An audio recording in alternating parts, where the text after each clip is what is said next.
as Catherine stated, nothing like this has ever been done. I've never seen this level of collaboration, but we all came together as business service organizations with one goal and one goal alone, and that was to make sure to ensure the survival of businesses of Birmingham. And we felt like we were, it's cliche, but the notion of you're stronger together absolutely is in play here. Each organization has its individual strengths.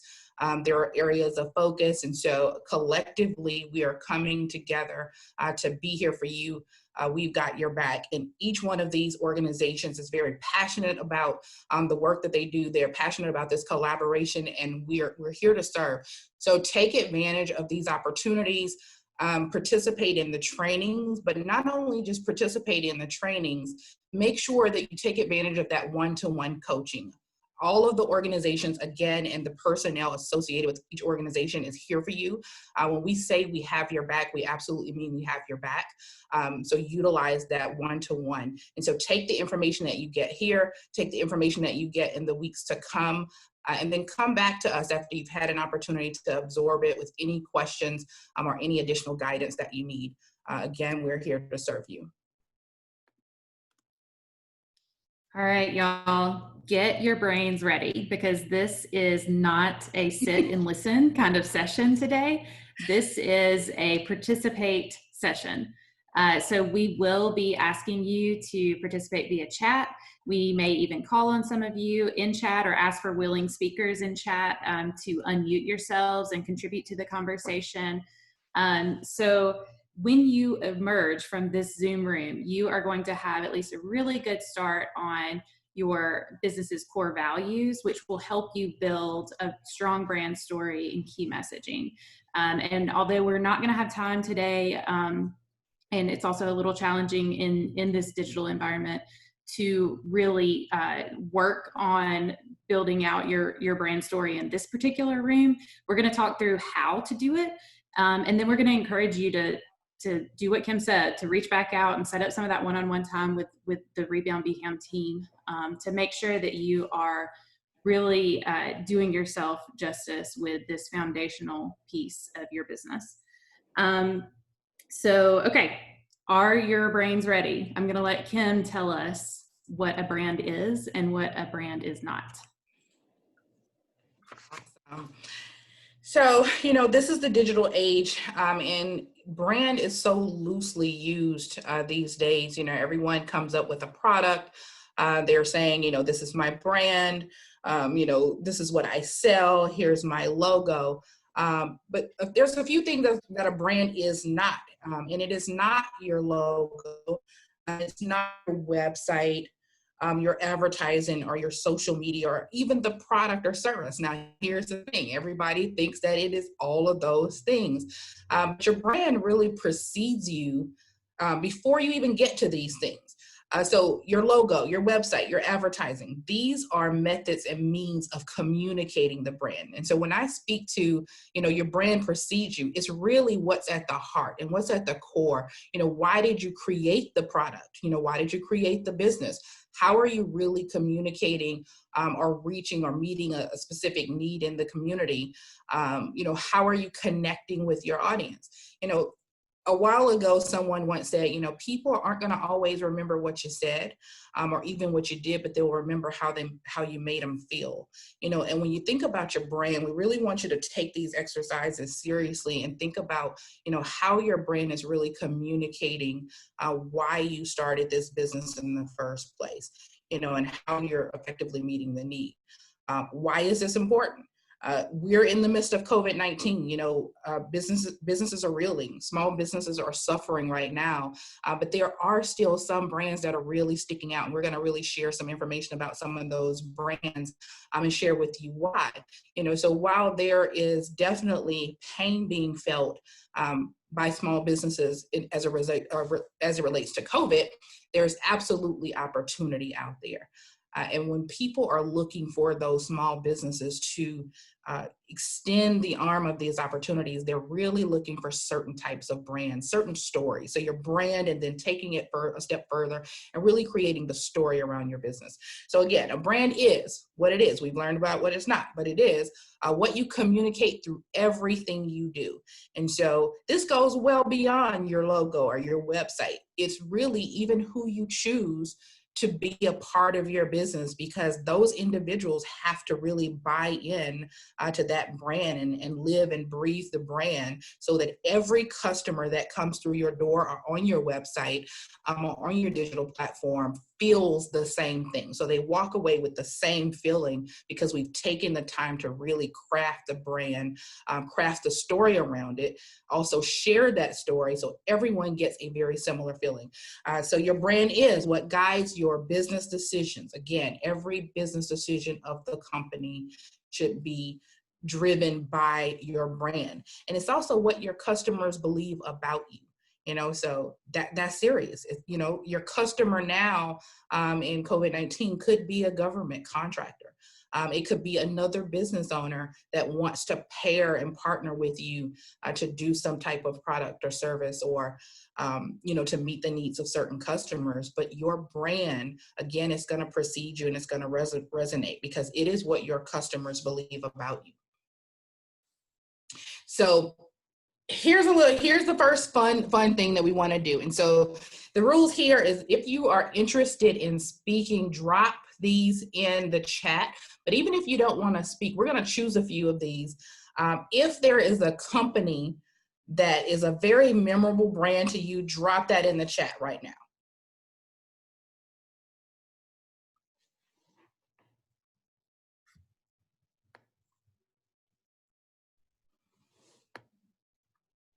Hey, we got several coming through. Mm-hmm. And so now I'm going to take it one step further, because we're going to call in a couple. If you have not participated yet and you'd like to, please do drop a brand that is very memorable to you in the chat. And we're going to pick a couple of you to share something about that brand. But I'm going to sing a little song, and I cannot sing. So precursor, like a good neighbor. Who's there? Can you drop that in the chat? State Farm is there. Yeah. Yes. So I want to call it a couple people. Now, how are we able to remember that? Because State Farm has a very memorable brand. When State Farm first started, it was at the heart of the owner to make sure that every customer felt like they were more than a customer, and that it was like sharing the room with a good neighbor, not any neighbor, but a good neighbor. And so when you're looking to buy that insurance, yes, you are in fact buying a product, or you are in fact going on a website. But what you're really buying is that neighborly feel that you have with everyone that works, from the front end of the State Farm offices to the back end agent, the actual agent that is selling you the product. So let's choose a couple. So we have Emily. Emily, can you unmute yourself and share the brand that you chose and why you chose it? Hi. Can you hear me? We can.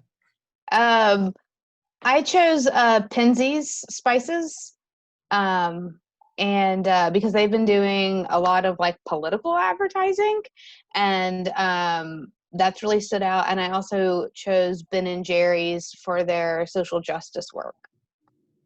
Awesome. So we're going to choose one or two more. Sean P. Can you unmute yourself and share what brand you chose and why, and what you know about that brand?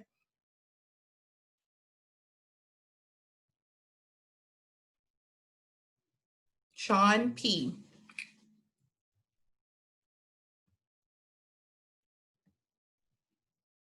Okay, so Sean may be a little shy, so we're going to move on. So Sean's brand was Coca-Cola, was the brand that was chosen. Kyrell Buchanan, would you unmute and share the brand that you chose? Sure, I chose P&G, just some of the ads that they've done surrounding diversity, particularly how Black males are viewed.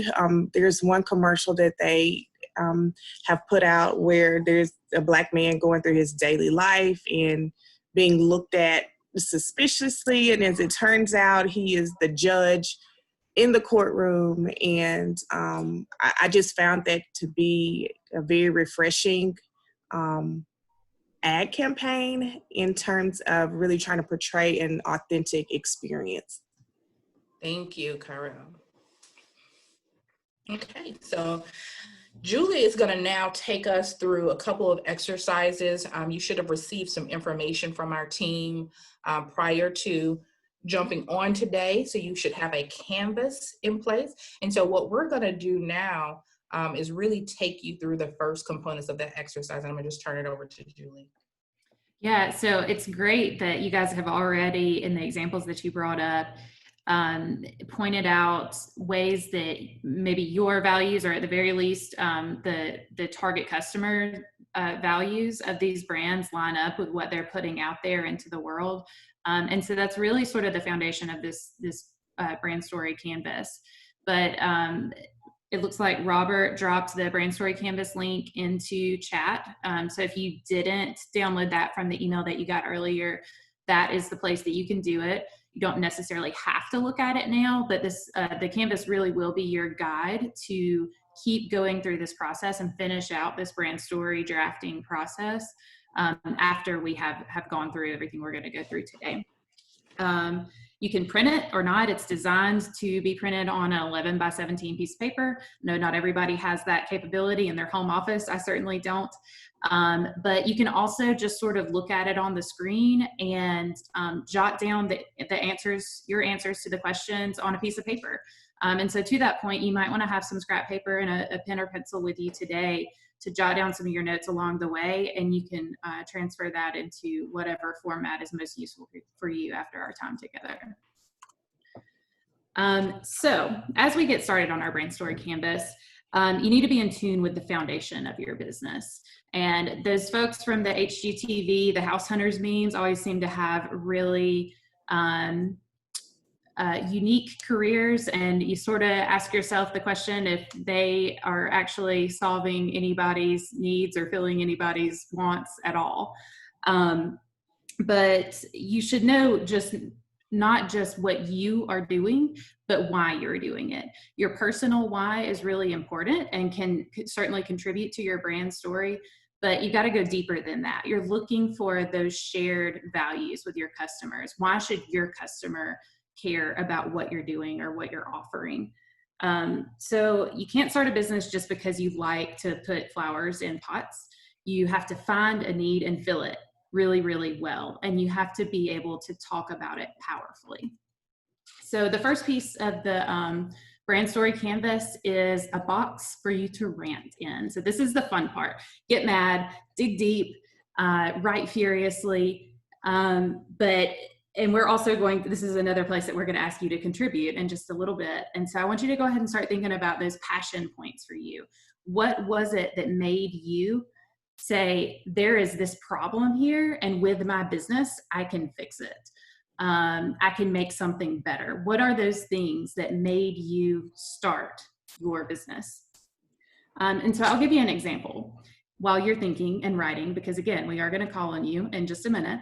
But Jake Carnley of Great Bear Wax has a new-ish at this point, maybe a year or so old, concept in downtown Woodlawn. It's actually in Rev's office building social venture, but his little shop on First Avenue South is called Bungalow.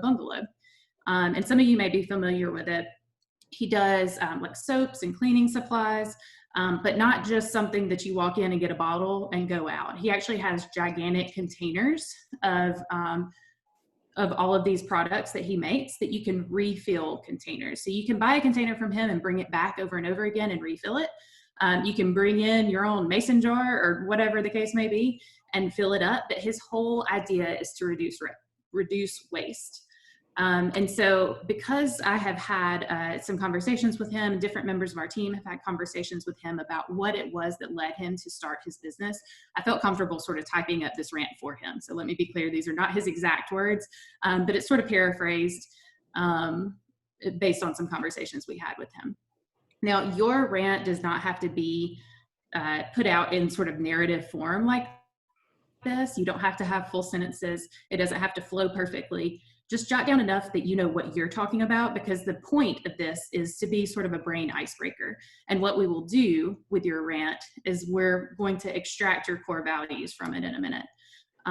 But this is sort of fun to sort of rant about, write down everything that's wrong with the world and how you're writing it. So let's talk about it. Let's have some willing speakers in the comments. Again, you don't have to have it just perfect. You just need to have something that is about 30 seconds or so of you ranting about what it is that you are writing in the world. Do we have any volunteers? Now listen, guys, if we don't have volunteers, we're gonna scroll through the names and we're gonna call on some folks. All right, we have our first volunteer.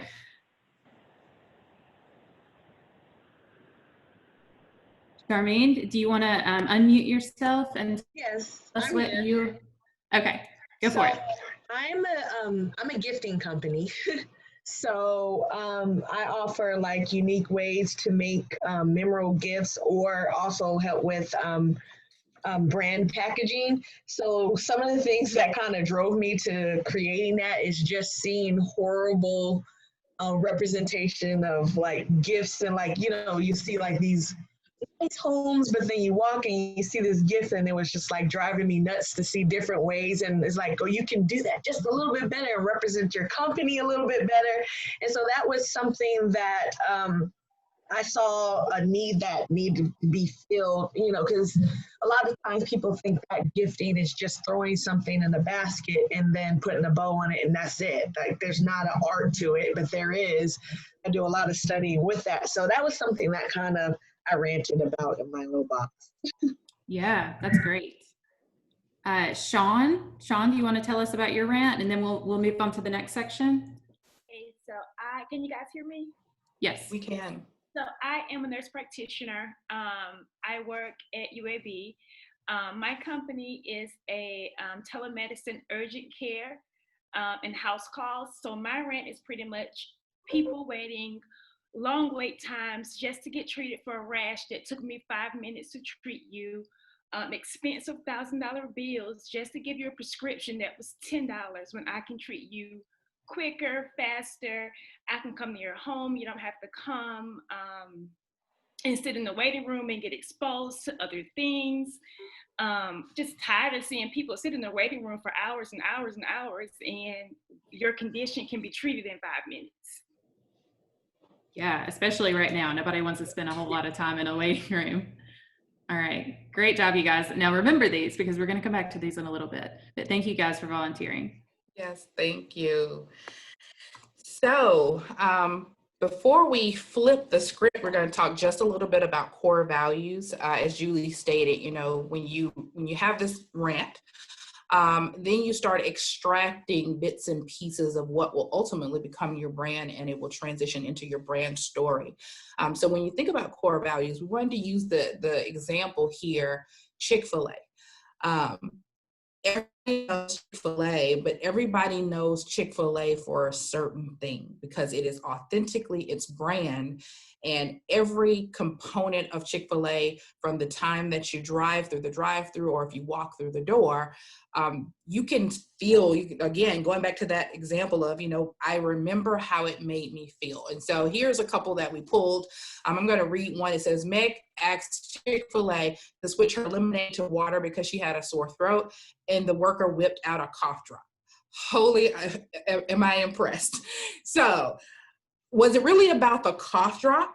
And there was no way that a worker could have anticipated that someone would have come through the line. So it's really, they just happened to have the cough drop, but it is so embedded in the mind of everybody that works at Chick-fil-A that your first and utmost goal is to do any and everything that you can to serve the customer and to provide excellent customer service. And so excellent customer service goes beyond, you know, while it's great to be pleasant in the line and pleasant when I'm ordering my food, but that goes beyond really connecting to me and leaving a person feeling like, oh my gosh, I can't believe she had a cough drop. Or even, oh my gosh, I can't believe it was in her thought to even give me a cough drop because I said I had a sore throat. She could have just given the customer service, switched the lemonade for water, and that was that. But the owner of Chick-fil-A, when he started the company, he said, when he was thinking about what is the brand, what is the story, why am I doing what I'm doing? It wasn't about selling a chicken sandwich. It wasn't about selling chicken nuggets. It was really about providing a service. He found a need. He wanted to fill it, but he wanted to fill it with the utmost of customer service and really having the ability to connect with people at every level. So not just that kind of industrial line customer service. That's great. That's absolutely great. But it's really having the ability to connect with people. And so you see on the left here, it's like many, many thanks to the manager, Kevin Brock at Denver's Chick-fil-A on Colfax for personally helping me change my flat tire. So again, here's two different examples from two different parts of the country. However, they are under the same brand. And what's resonating here is customer service beyond just your strategic customer service or your standard customer service. It's really listening to customers, connecting with them in a way that you go out of your way to do whatever you can to help them. And so when you think about your brand, when you think about the rant that we just heard, or when you create your own rant, I want you to think about these four things and kind of pull those out to create your core values. So it's customer first. We've all heard it, customer first, but are we really moving and breathing in our business in a customer-centric way? Number two is personal excellence. Make sure that one, as the owner of the company, you exude and exhibit customer excellence, but anyone that has anything to do with your company, i.e. in your brand, has to have that same mindset that you have. And so that means when you're hiring people, these are some of the conversations. So it's great that they have a certain skill set, but getting to the points of, does what they envision or what they feel or, how they, provide certain excellence, does it match with what I feel and what I truly believe? Number three is continuous improvement. Understanding that no matter how great I am, there's always opportunities for improvement. 4 is working together, and 5 is stewardship. So stewardship is being a good steward over what you have in order for you to continuously look to gain more. So if you're looking at your current portfolio of business, just thinking about, am I being a good steward over what I've already been blessed with, in order for me to be blessed with more? And when I think about this Chick-fil-A brand, I mean, these are a few of the memes that we pulled, but there are messages all over social media because everyone understands and resonates with this Chick-fil-A brand. And so many people have offered this up, in COVID environment. And when you're looking at response, they're saying, well, if Chick-fil-A was in charge of it, things will be running smoother. Or when they think about the testing sites, I've seen memes that say, well, if Chick-fil-A was in charge of these testing sites, these lines will be moving quicker. You would have the absolute best smiles on everyone's face. They might even, get out of the car and hand you a cough drop. So as you think about your rant, your brand, and what core values you pull out of that, think about some of these well-known brands and what we really know about them. We know more than their logo. We know more than just their URL or website address. We really know what the company stands for and what their mission is to their particular community and customer. So let's do a flip. So we had a couple of volunteers, that shared their rant, what business they were in and why they started their business. If we could get 2 additional volunteers, 2 different ones, to really think about what those individuals stated and see if we can start helping them pull out their core values. And so the first rant that Julie went over, what we heard in the rant was, I hate plastic. But what that becomes in a core value is, I am environmentally conscious. And then everything that happens with that company and the way that they move and breathe becomes environmentally conscious. So if we can have 2 volunteers, drop in the chat that I'm willing to volunteer, and we're going to have you all help Charmaine and Sean think about their core values based on what they shared with us earlier.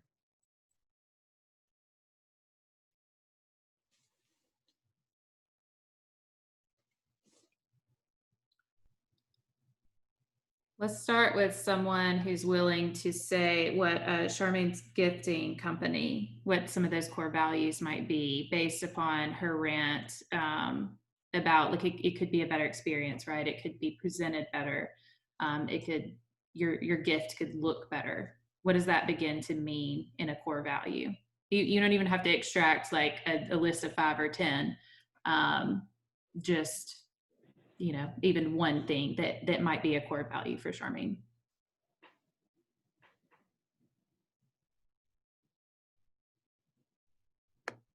Okay, we don't have any. Anybody?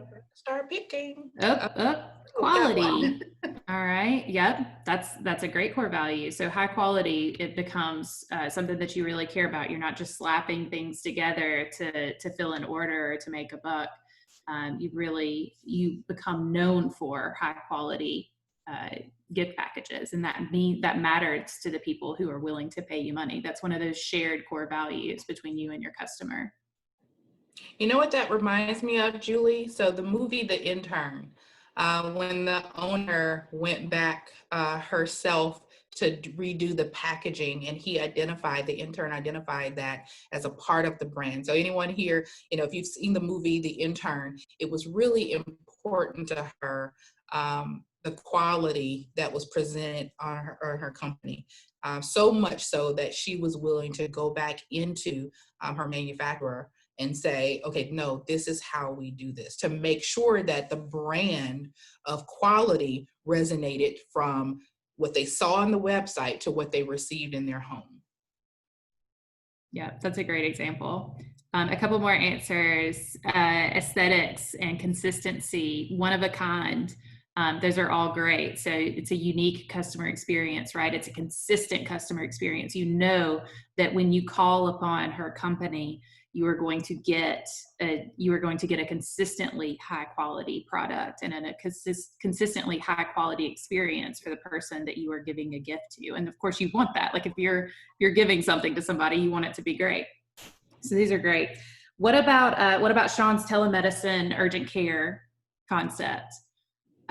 What might some core values for that be? Again, part of her rant included long waits and expensive visits for often a very simple problem. What might that mean as that rant gets flipped into core values?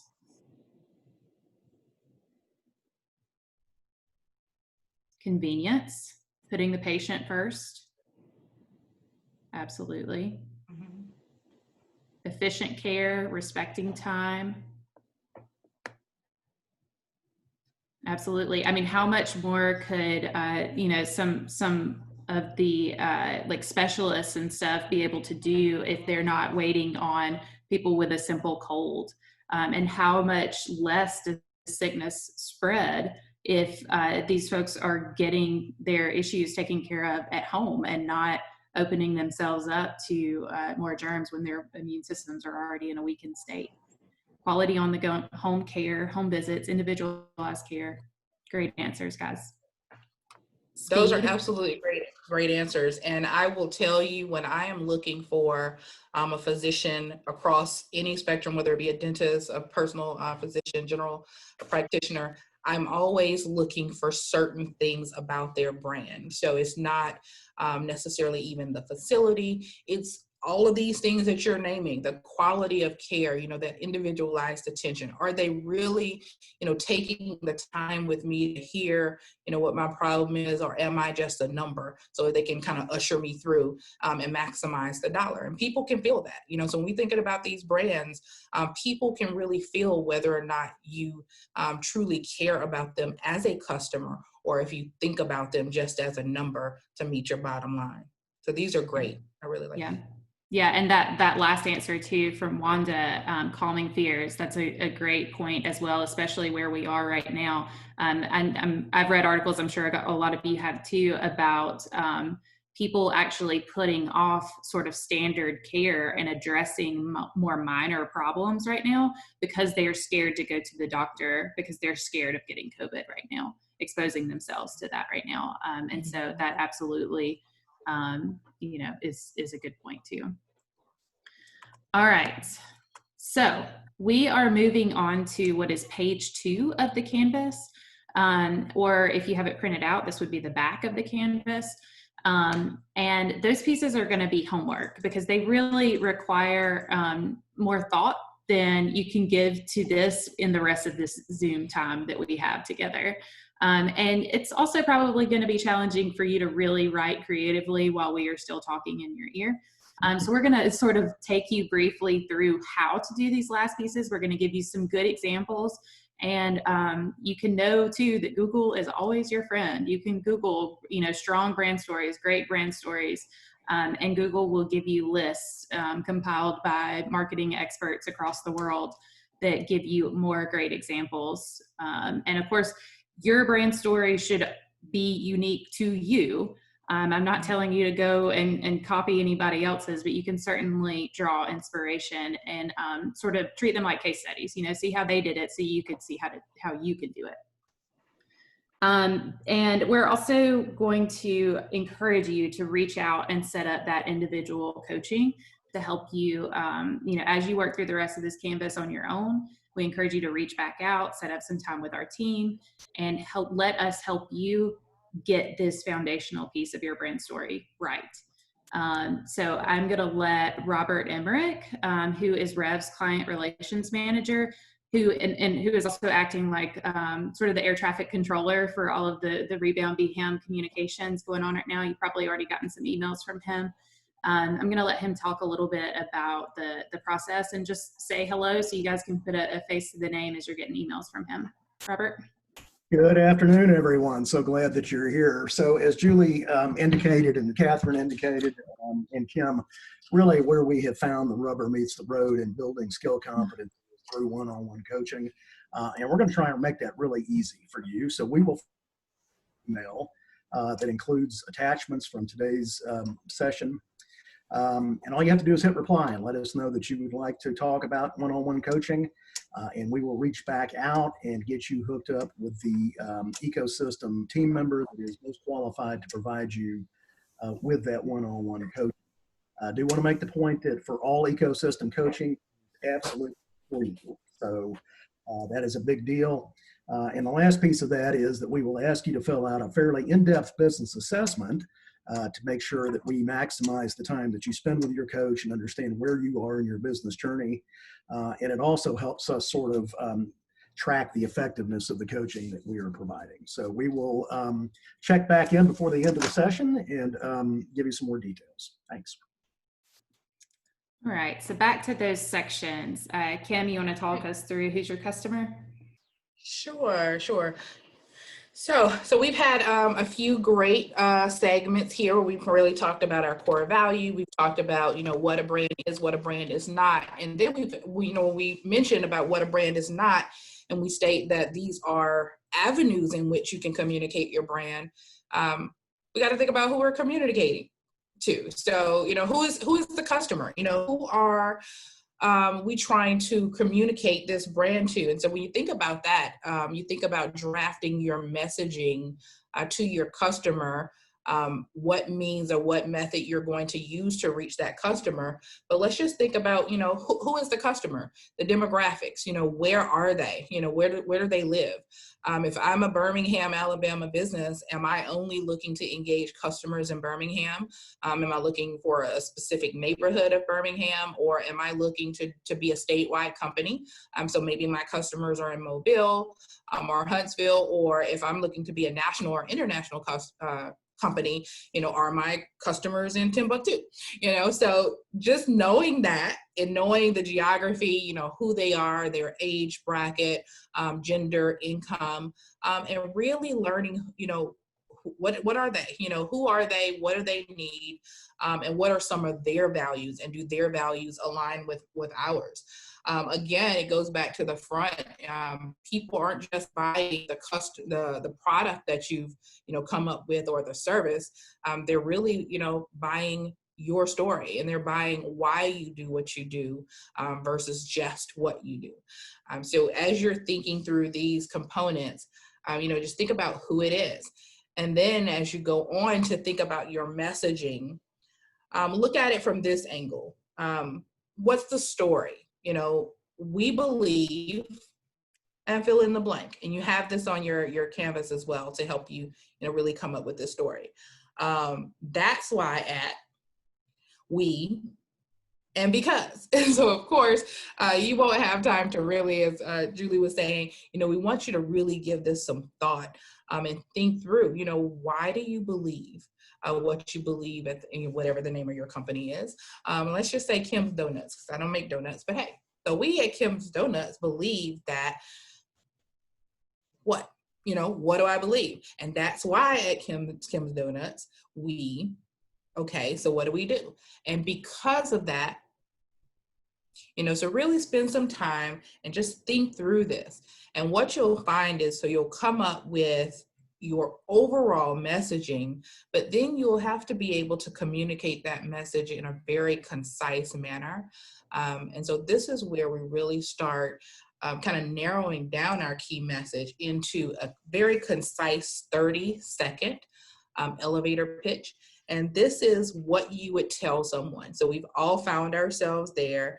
We hand our business card. Again, that is not the brand. That's just the business card. So we hand off our business card to someone in the elevator or someone we've just met. And immediately they look at it and then they ask us, so what do you do at Kim's Donuts? And we're charged with, in a matter of getting from the third floor to the first floor garage, sharing with them what we do for our business and why we do it, and who our customer is. So taking that messaging that we've shaped and understanding who we're trying to speak to through that messaging and really condensing it into a 30-second elevator pitch to where we don't know who we're riding on the elevator with. So that could absolutely be that $1 million contract. But if we're not able to effectively get across what our company stands for, what our brand is, and what the key messaging and who our customer is in 30 seconds, we could have lost out on that $1 million contract. So we want you to really think about the overall story, but then think about ways to really condense that story into that 30-second pitch. So in a practical sort of way, if you're trying to think about like, okay, what do I use where? This is not an exact formula, but just to give you an idea, your key message is maybe that gets reflected in your social media bio, like across platforms, right? And you want to be super consistent.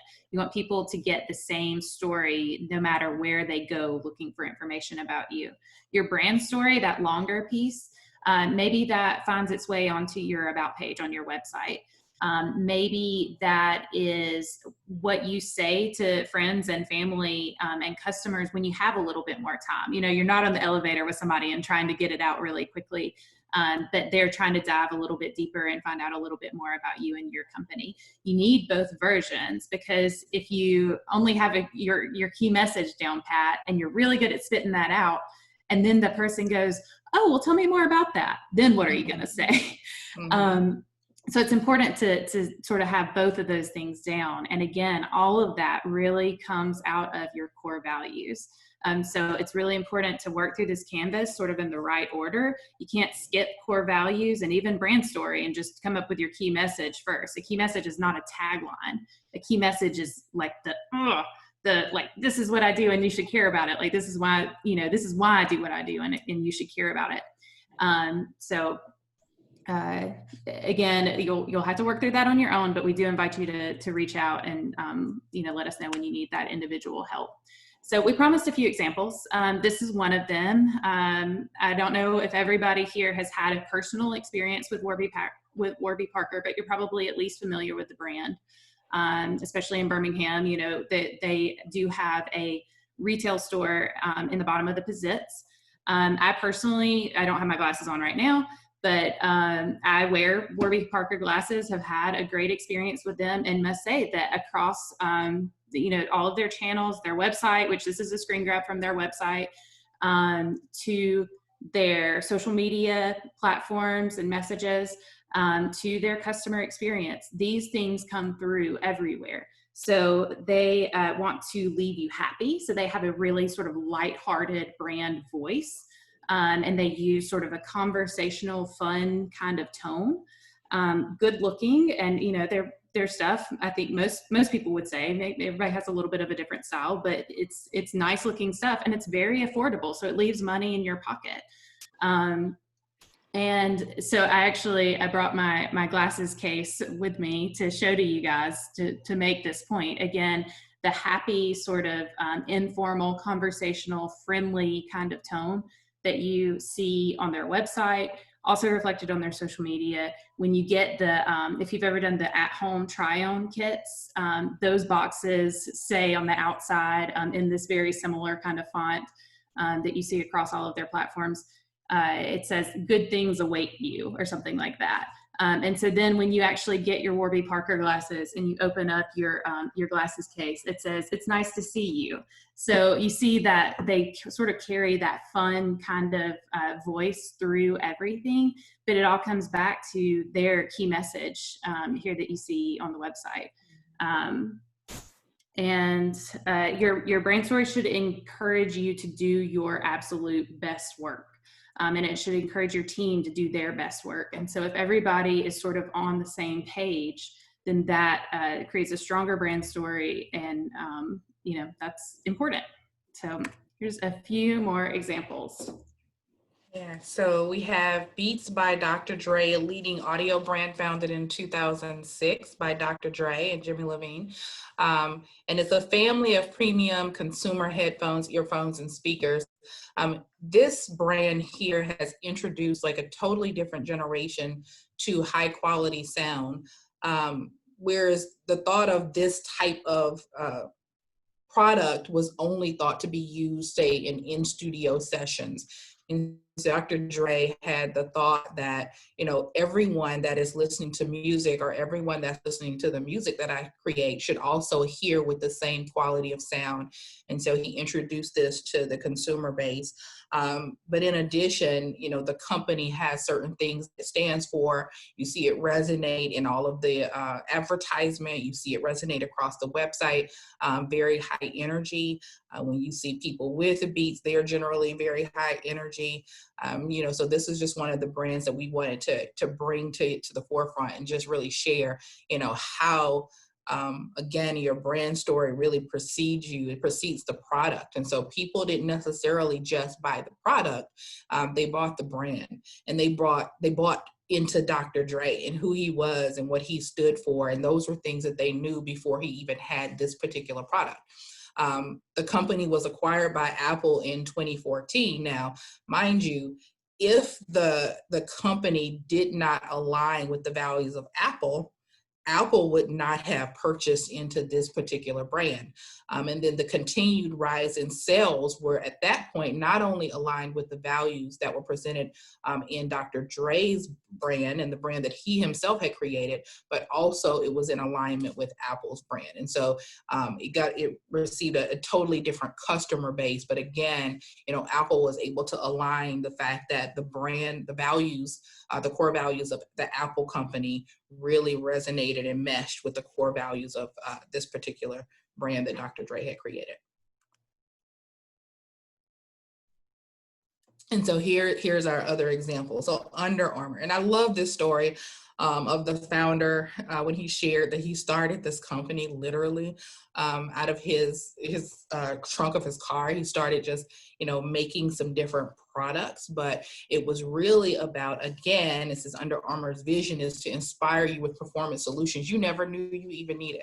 And so the owner will speak often when you hear him speak on stage about how he just had this condition and he sweat. So this is kind of his rant. I was sweating and, I didn't even know I needed this breathable material. He's like, all I ever knew was a cotton t-shirt. And so I threw on my cotton t-shirt and I would go, jogging or hiking or biking. And he's like, but I had this condition. And to hear him share it, he's like, I had this nasty condition. I sweat profusely. And it was the worst thing ever. So he's like, I need to do some research. Is there something, or maybe there's other people that are, having the same issue.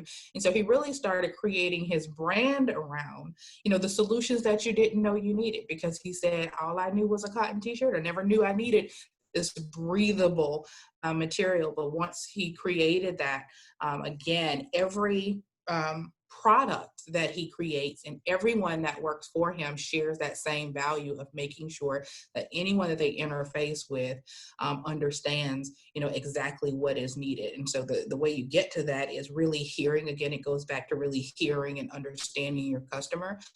So if Julie is my customer and I'm working at Under Armour, I want to know, what is Julie's particular issue. I'm not just going to shove the same pair of tennis shoes that I gave to Charmaine, because Julie's issue with the way she may jog or run, or the arch of her foot may be different from Charmaine.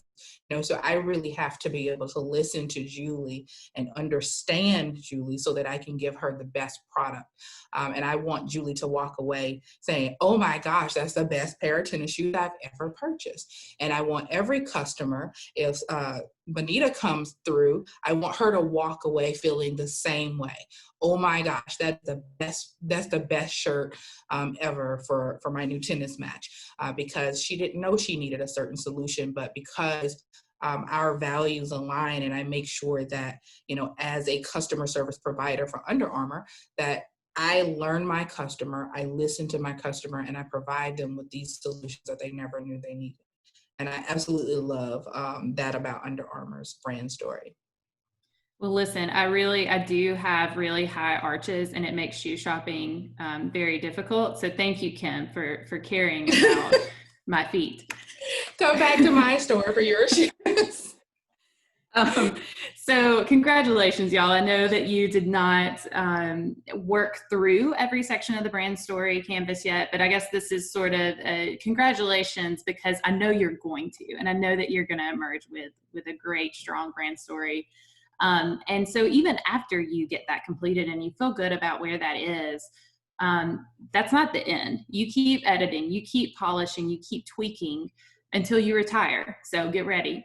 But ask yourself, as you are putting your brand story out into the world, does my customer experience reflect this? Does my team demonstrate this? Do my logo and my social web print marketing materials show this? Does it come through there? And is it resonating with my customers? And if the answer to any of these questions is no, then that means you've got some more work to do. But again, like, that's just part of the job, right? You just keep improving until you retire. So we thank you for being a part of this brand workshop today. And I think we're going to take some questions, but first let me make sure. Kim, did I cover everything? You absolutely covered everything. I just wanted to share how excited I am about hearing some of your brand stories in the one-to-one session. So, again, really take us up on that. We're looking forward to helping you really think through not only your brand story, and also your key messaging. So it looks like we already have our first question in chat. Does everyone need a brand or to be branded? As an artist, I struggle with how to apply branding to my business.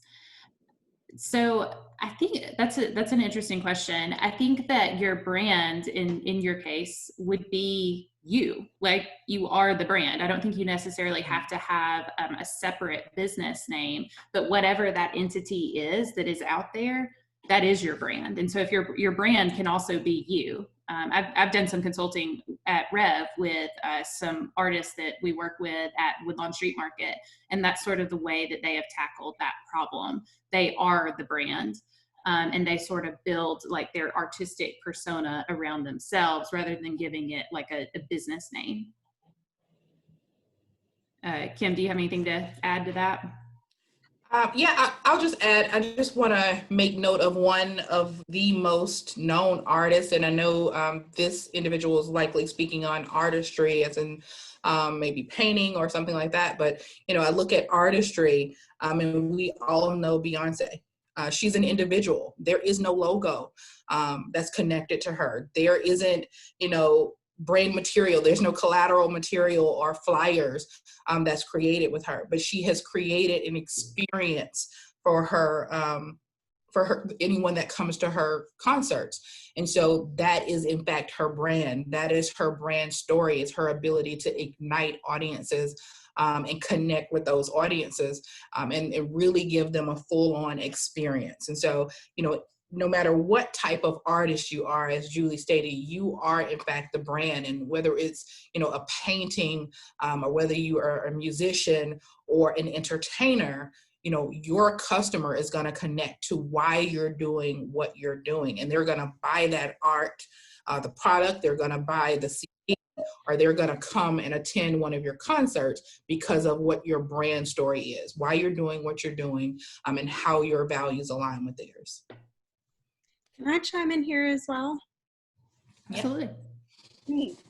So I'm Catherine Zob, I'm a general business advisor with the Alabama Small Business Development Center, and my specialization is actually working with artists as well as scientists. And that is a fantastic question we do get all the time. It is really helpful working with an advisor or a consultant, somebody on the Rev team, or through any of the other partners that you see listed as part of this ecosystem to help you pull it out, because it's basically what you're already living and creating. So that's what your brand is. Sometimes it just takes a second set of eyes to say, this is the central point of this. These are where your core values are. And we know that because you turned down this gallery, but will vend at this gallery, or you will go to this show, but you won't go to that one. So it's there, and we can definitely help you pull it out. Thanks. Another question is, do you know of a class or book for social media presence / quality content and video?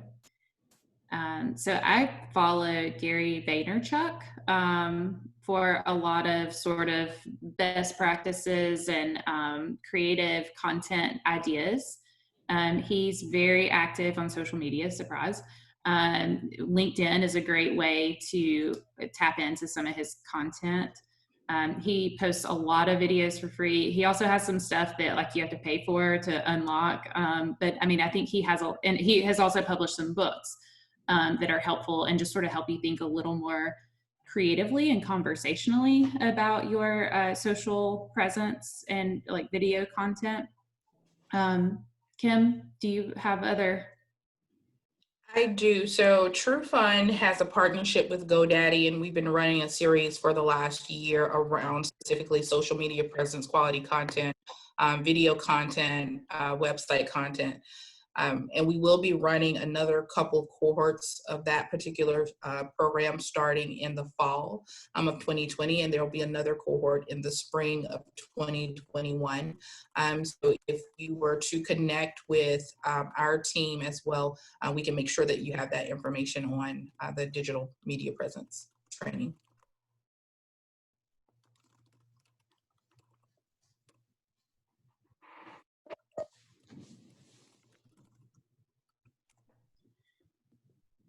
What else, y'all? More questions?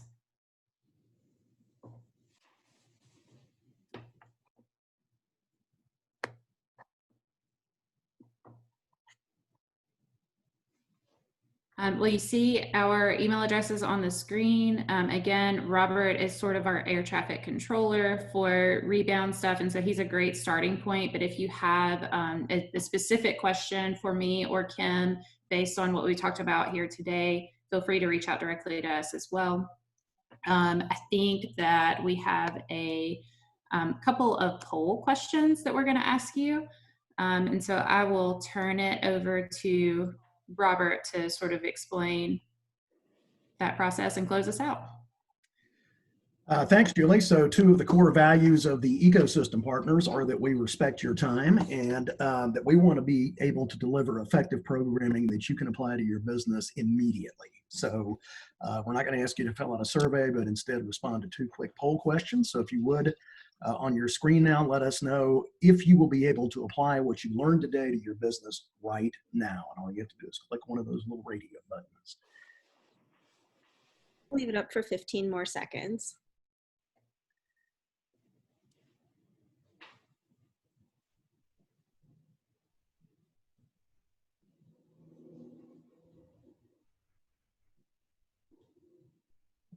Five, 4, 3, 2, 1. Thanks for your input. And the second question Was the amount of time allotted for today's sufficient session sufficient to cover the subject matter? We know we hit you with a lot of stuff, so tell us the truth.